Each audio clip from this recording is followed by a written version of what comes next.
எதுவரை எம் மூச்சு இயங்குகிறதோ, எதுவரை எம் உடல் மண் தோயுமோ, அதுவரை மொழி இன பற்று அடங்காது. அடங்கா பற்று பணியாது தனியாது அடையாமல் விடாது விடுதலை. அரங்கிலே அமர்ந்திருக்கிற ஆன்றோர் பெருமக்கள், தமிழ் தேசிய இன எழுச்சி அரசியலை தமிழ்நாட்டிற்கு வெகு மக்கள் அரசியல் களத்திலே கொண்டு வந்து சேர்த்திருக்கின்ற பெரும் படைக்கு தலைவன் தளபதி எங்கள் அண்ணன் தமிழ் தேசியத்தின் முன்னேர் அண்ணன் சீமான் அவர்களுக்கும்,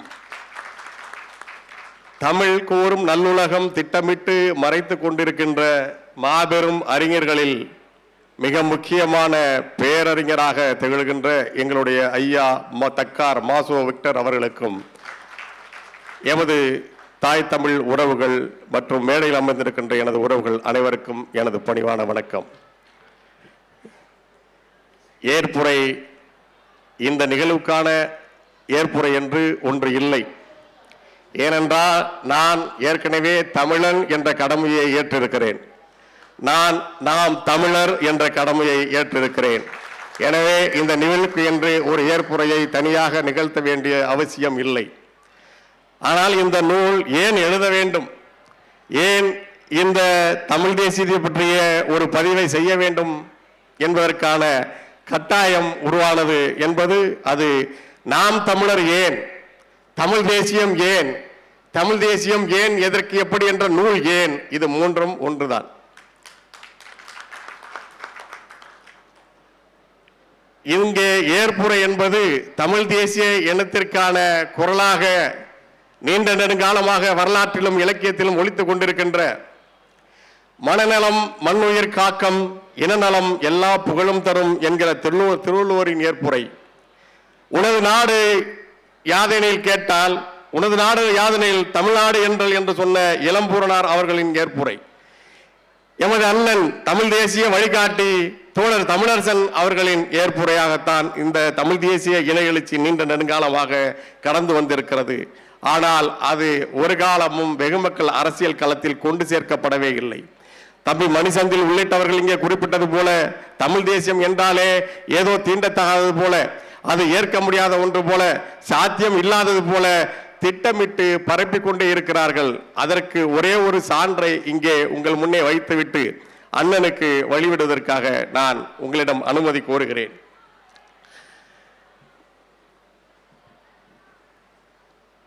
பேரறிஞர் என்று, அறிஞர் என்று இங்கு யாரெல்லாமோ அவர்களே அவர்களுக்கு பட்டம் சூட்டி கொண்டிருக்கிறார்கள், நாம் பார்க்கிறோம்.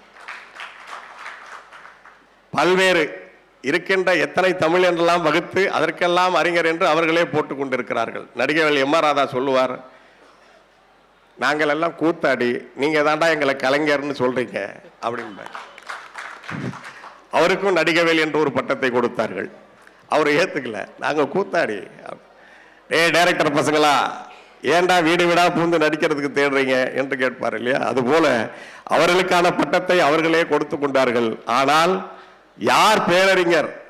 ஒட்டுமொத்த இந்தியாவில் வாழ்கின்ற தேசிய இன விடுதலைக்காக சிந்தித்த ஒரு பேரறிஞன் இங்கே தீவிரவாதியாக தனிநாடு கேட்ட காரணத்துக்காக காவல்துறையினரால் கல்லால் அடித்துக் கொல்லப்பட்டு மக்களே கல்லால் அடித்துக் கொண்டார்கள் என்ற ஒரு பொய்யான வரலாற்றை எழுதினாரே, அந்த மாபெரும் அறிஞன் தமிழ் தேசிய பெருந்தலைவன் பேரறிஞர் குறிப்பிடுகிறார்.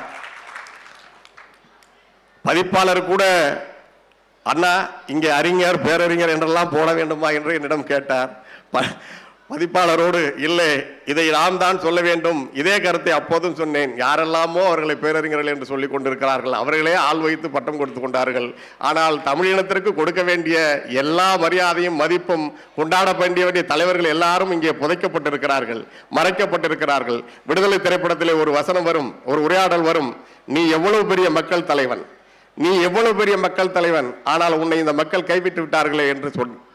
ஆனால் அவர் திரும்ப அந்த புலவர் கலியபெருமாள் ஐயாவோட கதாபாத்திரம் ஏற்றிருந்த நடிகர் சொல்லுவார், இல்லை மக்கள் உறுதியாக நம் பின்னால் திரளுவார்கள், மக்களுக்கான தலைவர்களை கண்டடைவார்கள் என்பதற்கான மாற்றம் உருவாகும் என்ற நம்பிக்கையோடு சொன்னார். அந்த நிலைதான் இன்றைக்கு தமிழ் தேசியம் ஏற்படுத்தி கொண்டிருக்கிறது.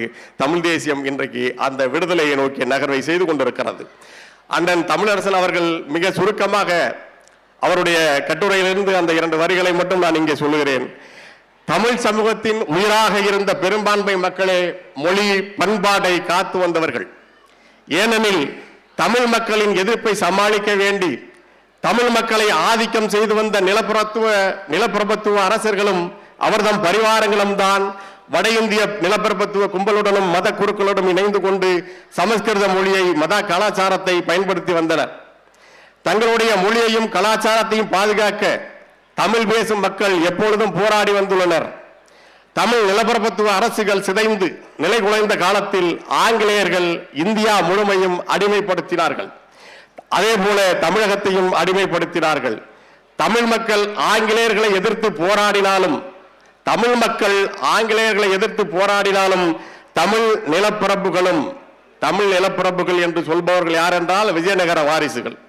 தமிழ் நிலப்பிரபுகளும் தரகு வியாபாரிகளும் தரகு முதலாளிகளும் ஆங்கிலேயர்களோடு கூடி குழாவி கொண்டுதான் இருந்தனர். தமிழ் மக்களை சுரண்டுவதற்காக அவர்களோடு கூட்டு சேர்ந்து நின்றனர். சர், திவான், பகதூர் போன்ற பட்டங்களை பெற்றுக்கொண்டு ஆங்கில மொழி கலாச்சாரத்தில் திளைத்து இவர்கள் தலைமையில்தான் ஆங்கில மொழி கலாச்சாரத்தில் திளைத்த அவர்களுடைய தலைமையில்தான் தென்னிந்திய நல உரிமை சங்கம், நீதி கட்சி. எப்போதுமே திராவிட முன்னேற்ற கழகத்தின் முன்னாள் மூத்த தலைவர்கள் எல்லாம் பெருமையோடு சொல்வார்கள், நாங்கள் தென்னிந்திய நல உரிமை சங்கம் தொடங்கினோம் என்று. அந்த சங்கத்தில் இருந்தவர்கள்லாம் யாரெல்லாம் என்று நீங்கள் வரலாற்றை தேடி பாருங்கள். இவர்கள் ஆங்கிலேயர்களோடு கூடி குழவி கொண்டு மக்களை காட்டி கொடுத்து கொண்டு அவர்கள்தான் தென்னிந்திய நல உரிமை சங்கம் என்றும் நீதி கட்சி என்றும் தங்களை தாங்களே அழைத்து கொண்டு தேசிய இன விடுதலை போராட்டத்திற்கு எதிராக நின்றனர். எப்போ 1949 ராபின்சன் பூங்காவிலே திமுக தொடங்கப்படுவதற்கு முன்பாகவே பெரியார் அவர்கள் காங்கிரசிலிருந்து விலகி அவர் ஜஸ்டிஸ் பார்ட்டி என்று சொல்லப்பட்ட நீதி கட்சிக்கு தலைமை ஏற்பதற்கு முன்பாகவே நடந்ததை இந்த வரலாற்றிலே அண்ணன் அவர்கள் பதிவு செய்திருக்கிறார்கள். பெரியார் அவர்களோடும் அண்ணா அவர்களோடும் இணைந்து பயணித்த மாபெரும் மொழி அறிஞர் அண்ணல் தங்கோ அவர்கள் ஒரு மாபெரும் ஆவணத்தை பதிவு செய்திருக்கிறார்.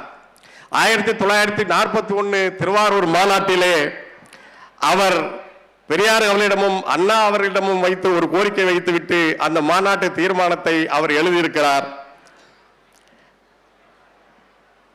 இந்நற்றமிழர் இன ஆக்க பணியை திருவள்ளுவ பெருந்தகையார் அறிவுறுத்தும் நல்லாண்மை தமிழர் இன ஆக்க திருப்பணியை பல்லாண்டுகளாக எண்ணி எண்ணி முடிவுக்கு வந்த யான் இன்றல்ல நேற்றல்ல கிபி 1940 ஆண்டிலேயே தமிழர் குடி இயல் கணக்கை திருத்த முயன்று அவ்வாண்டில் திருவாரூரில் திரு ஈவேரா பெரியார் தலைமையில் நடந்த தென்னிந்திய நல உரிமை பேரவை மாநாட்டிற்கு ஒரு தீர்மானத்தை செலுத்தினேன்.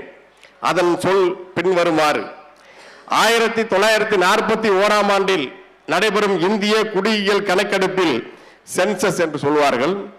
தென்னகத்தில் வாழும் தமிழ் மக்கள் தெலுங்கர், கன்னடர், மலையாளிகள், துளுவர், கொங்கணர், ஒரியர், மராட்டியர், குஜராத்தியர் தங்களை தமிழ் மக்கள் என்றும் தமிழ்நாட்டினர் தம்மை தமிழர் என்றும் குறித்து பதிவு செய்து கொள்ளல் வேண்டும் என்று இத்தென்னிந்திய மக்கள் நல பேரவை மாநாடு தீர்மானிக்கிறது என்று ஒரு தீர்மானத்தை நிறைவேற்றினார். அதனை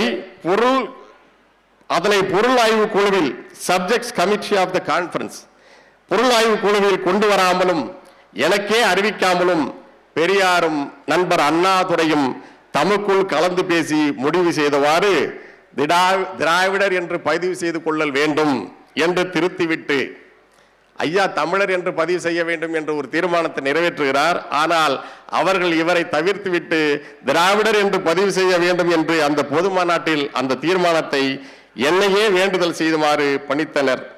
யான் திடுக்குற்று தெளிந்து நேரமென்மையால் மாறுபடாமல் சிறிது ஒட்டியவாறு அவர்கள் சொன்னதுக்கு ஏற்ப தெலுங்கர், கன்னடர், மலையாளிகள், துளுவர், கொங்கணர் முதலியோர் வேண்டுமானால் எங்கனமாயினும் குறித்து கொள்ளட்டும், தமிழ்நாட்டு தமிழர் அனைவரும் தம்மை தமிழர் என்றே குறிக்க வேண்டும் என்று சொல்லி நான் மீண்டேன். இது நல்லதோ அல்லதோ தமிழ்நாடுதான் நன்கு அறியும். இனி இந்த ஆங்கில ஆண்டு 1961ஆம் ஆண்டு பிப்ரவரி திங்கள் 11ஆம் நாள் தொடங்கி மார்ச் திங்கள் முதற்கிழமை வரை எடுக்க போகும் மக்கள் குடியியல் கணக்கெடுப்பின் போது எவருக்கும் எதற்கும் யாதும் சிறிதும் அஞ்சாமல் தளராமல் நெஞ்ச துணிவுடன் தமிழராய் பிறந்துள்ள தமிழ் மக்கள் அனைவரும் தம்மை தமிழர் என்றும் தம் சமயம் திருக்குறள் சமயம் என்றும் சாதியை கேட்டால் தமிழ் குடியினர் என்றும் தமது நூல் திருக்குறள் அறம் என்றும் தமது கடவுள் திருவள்ளுவர் உணர்த்துகின்ற அன்புருமாகிய ஒரே கடவுள் என்றும் தமக்கும் ஆரியத்துக்கும் இந்து சமயத்திற்கும் பகவத்கீதை வேதம் முதலியவற்றை யாதற்கும் எந்த ஒரு தொடர்பும் இல்லை என்றும் குறிக்க வேண்டும் என்று அறிவிக்க செய்ய வேண்டும் என்று எனது வேண்டுகோளை நடாத்துகின்ற இந்த உலக தமிழ் மக்கள் தற்காப்பு பேரவை சார்பில் கேட்டுக்கொள்கிறேன் என்று 1940 சதியால் சூழ்ச்சியால் பின்னுக்கு தள்ளப்பட்ட ஐயாவுடைய அந்த தமிழர் என்கிற அந்த உரிமை குரல் பிறகு 1961 மீண்டும் வலியுறுத்தப்பட்டு மீண்டும் அது எப்போதும் போலவே இவர்களால் புதைக்கப்பட்டது.